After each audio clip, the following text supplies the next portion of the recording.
Gaza పైన Israel దాడులకు వ్యతిరేకంగా నిరసనలు వ్యక్తమవుతున్నాయి.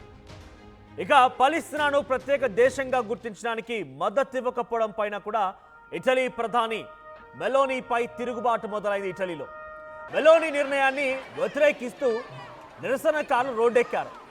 ఇటాలియన్ నగరాల్లో లెట్స్ బ్లాక్ ఎవ్రీథింగ్ అనే నినాదంతో ఆందోళన వ్యక్తమవుతూ ఉన్నాయి. నిరసనకారులపైన టియర్ గ్యాస్ ప్రయోగించారు పోలీసులపై ఆందోళనకారుల దాడి కూడా కొనసాగుతోంది. 60 మందికి పైగా తీవ్రంగా గాయాలయ్యాయి. పలు రైల్వే స్టేషన్లు, ప్రజా ఆస్తులని పూర్తిగా ధ్వంసం చేస్తూ ఉన్నారు.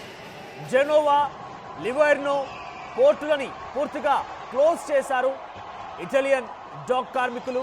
ఇక పాలస్తీనాకు ప్రత్యేక దేశంగా గుర్తించాలని డిమాండ్ చేస్తూ ఉన్నారు.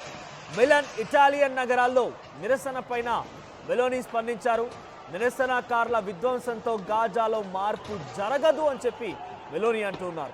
సో పాలస్తీనాని ప్రత్యేక దేశంగా అభివర్ణిస్తూ న్యూయార్క్ డిక్లరేషన్ పైన 142 దేశాలు సంతకం చేశాయి. అయితే న్యూయార్క్ డిక్లరేషన్ పైన సంతకం చేయనటువంటి దేశాల్లో ఇటలీ కూడా ఒకటి. అయితే ఇటలీ పాలస్తీనాని ఒక ప్రత్యేక దేశంగా చూడకపోవడాన్ని అక్కడి స్థానిక ప్రజలు మొత్తం కూడా తీవ్రమైన ఆందోళన వ్యక్తం చేస్తున్నారు.